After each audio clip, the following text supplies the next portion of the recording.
السلام علیکم ورحمۃ اللہ وبرکاتہ۔ آج ہم اللہ کا حکم پڑھتے ہیں سورہ بنی اسرائیل کی آیت نمبر 36 سے۔ اللہ تعالیٰ ارشاد فرماتا ہے، اعوذ باللہ من الشیطان الرجیم، بسم اللہ الرحمن الرحیم،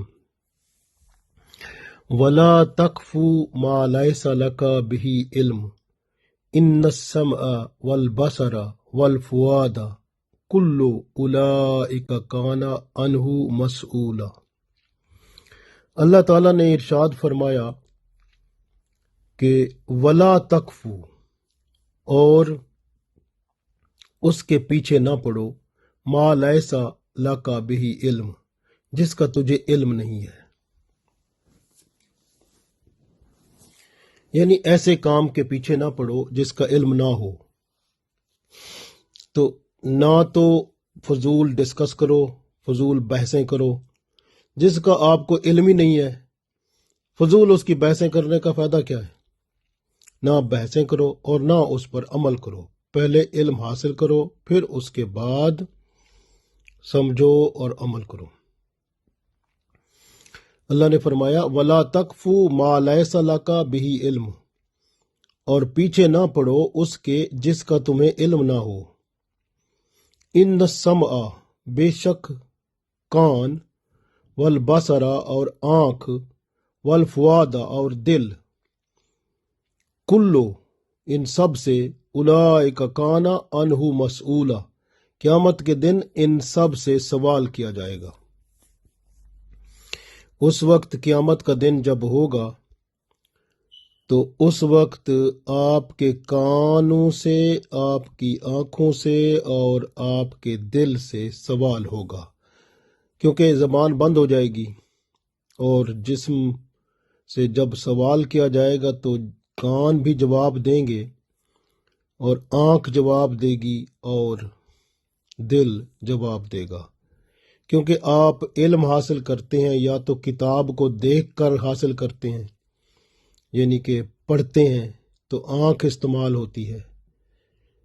اگر آپ علم حاصل کرتے ہیں تو سن کے بھی کرتے ہیں، جس طرح سکولوں میں، کالجوں میں، مختلف جگہ پر، یا ویسے سنتے ہیں دوسروں سے، تو علم سن کے بھی ملتا ہے۔ اور پھر دل جو ہے اس کے اندر آپ اس بات کو، جو علم آپ کو مل جاتا ہے، اس کو رکھتے ہیں۔ تو ان سب کے بارے میں قیامت کے دن سوال ہوگا۔ تو اللہ تعالیٰ یہاں ارشاد یہ فرماتا ہے کہ آپ کے پاس اگر علم نہیں ہے کسی چیز کا تو اس کے پیچھے نہ پڑو، یعنی ایسے کہیں سے کوئی بات مل جاتی ہے تھوڑی بہت تو وہ ادھوری ہوتی ہے، تو پورا علم حاصل کرو۔ مشرکین مکہ جو تھے وہ بھی اپنے خیالات سے انہوں نے عقیدہ بنا رکھا تھا کہ بتوں کو اللہ کا شریک بنا کر، وہ سمجھتے تھے کہ یہ بت اللہ کے سامنے ہماری شفاعت کریں گے، یہ اللہ کے قریب ہونے کا ذریعہ ہیں۔ تو یہ سب ان کی نفسانی خواہشات کا منظر تھا، اور قیامت کا بھی وہ انکار کرتے تھے۔ تو اس وجہ سے یہ خیالات جو ہیں ان کے، وہ علم نہیں تھا، بلکہ ان کا ذہنی ایک جو ارادہ بن گیا تھا، پھر اس کو دوسروں کی دیکھا دیکھی انہوں نے استعمال کیا، اور پھر اپنا ایک عقیدہ بنا لیا۔ اس لیے کہ ہمارے اسلام کے اندر کیا ہے کہ جس چیز کے بارے میں پتہ نہ ہو، علم حاصل کرو۔ شریعت کے بارے میں ہے، اسلام کا علم حاصل کرو، شریعت کا علم اتنا حاصل کرو کہ تمہیں دنیا کی زندگی میں ہر معاملے میں شریعت کی پاسداری ہو جائے، یعنی ہر کام میں آپ کو پتہ چل جائے کہ میں شریعت کے مطابق چل رہا ہوں۔ اتنا شریعت کا علم حاصل کرنا چاہیے۔ قرآن و سنت کا علم، شریعت کا علم بہت ضروری ہے، اور اس کے مطابق اللہ کے فرما بردار بن جائیں گے تو پھر فائدہ ہو جائے گا۔ یاد رکھیں کہ جیسے عام طور پر ہم دیکھتے ہیں نا، جیسے کوئی گواہی دیتا ہے گواہی ہوتی ہے نا، جیسے کوئی چیز، کوئی ایکسیڈنٹ، کسی کا حادثہ ہوا، اس کی گواہی دینی ہے، کسی کی عدالت میں گواہی دیتا ہے بندہ.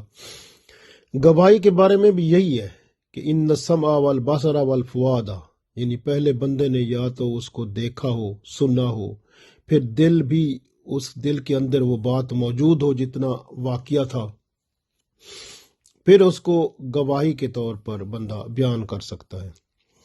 اس لیے گواہی بھی اگر آپ نے نہیں دیکھا، نہ سنا، اور نہ آپ کے دل میں وہ بات ٹھہری، تو اگر آپ وہ گواہی دیں گے تو آپ کی گواہی جو ہے وہ قبول نہیں ہوگی. دنیا میں اگر ایسا ہو جائے، لیکن فرشتے آپ کے گناہ لکھ لیں گے، اور گواہی جو جھوٹی ہوتی ہے وہ دل کا گناہ ہوتا ہے، اور دل کا گناہ جو ہوتا ہے نا، وہ پھر دل میں سے ایمان کو بھی کھینچ کر باہر نکال دیتا ہے.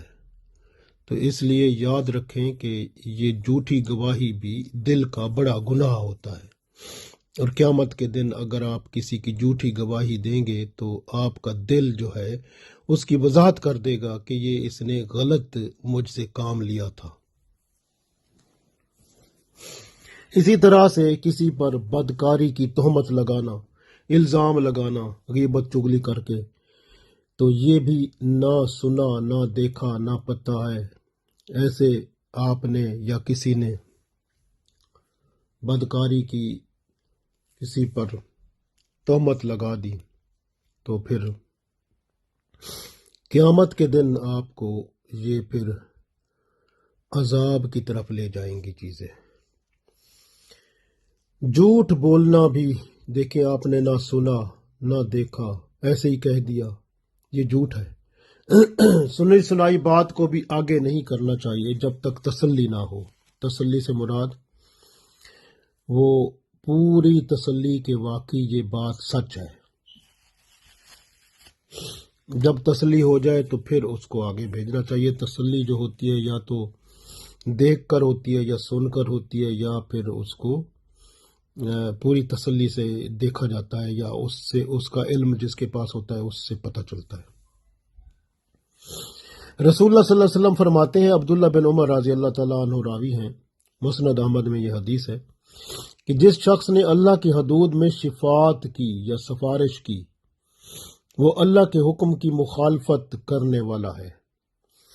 اور جس شخص نے کسی ناحق جھگڑے میں مدد کی، وہ اللہ کو ناراض کر بیٹھے گا، اور اس وقت تک اللہ اس سے ناراض ہے جب تک وہ اس کی مخالفت کو ختم نہیں کرتا. اسی طرح جس نے کسی مرد یا عورت پر بہتان لگایا، اللہ تعالیٰ اس کو دوزخیوں کی پیپ میں بند کر دے گا. اور جو شخص اس حال میں مر گیا کہ اس کے اوپر قرض تھا، تو اس سے اس کی نیکیاں لے لی جائیں گی اور وہ قرض خواہوں کو دے دی جائیں گی. اسی طرح صبح کی 2 رکعتوں کی بھی حفاظت کرو کہ اس کے فضائل بہت زیادہ ہیں. یہ حدیث مسند احمد میں موجود ہے، اور عبداللہ بن عمر رضی اللہ تعالیٰ عنہ اس کے راوی ہیں. اس لیے ہمیں یاد رکھنا چاہیے کہ کان، آنکھ اور دل سے سوال ہونا ہے. پوچھا جائے گا، کیا تم نے اسے سنا تھا جس بات کو سننا ناجائز تھا؟ کیا تم نے اسے دیکھا تھا جسے دیکھنا ناجائز تھا؟ یہ آنکھوں سے پوچھا جائے گا. دل سے بھی پوچھا جائے گا، کیا تم نے ارادہ کر لیا تھا جس بات کا، کیا وہ پاک تھی، جائز تھی؟ اسی طرح کان، آنکھ، دل سے یہ باتیں پوچھی جائیں گی، کیا تم نے اللہ کی اطاعت کی تھی؟ تو ان اعضاء میں حیات پیدا ہوگی، اور یہ انسان کے خلاف گواہی دیں گے. لہذا آج اپنے اعضاء کی حفاظت کریں. ہمارے جسم کے عضو سے کوئی بھی کام ہو، کوشش کریں کہ وہ شریعت کے اندر کام ہو، اللہ اور اس کے رسول صلی اللہ علیہ وسلم کو خوش کرتے ہوئے ہم اس دنیا سے رخصت ہوں، تاکہ ہمارا خاتمہ بالایمان ہو اور دنیا و آخرت کی کامیابی ہمارے نصیب میں آئے. اللہ ہمیں توفیق دے. آمین.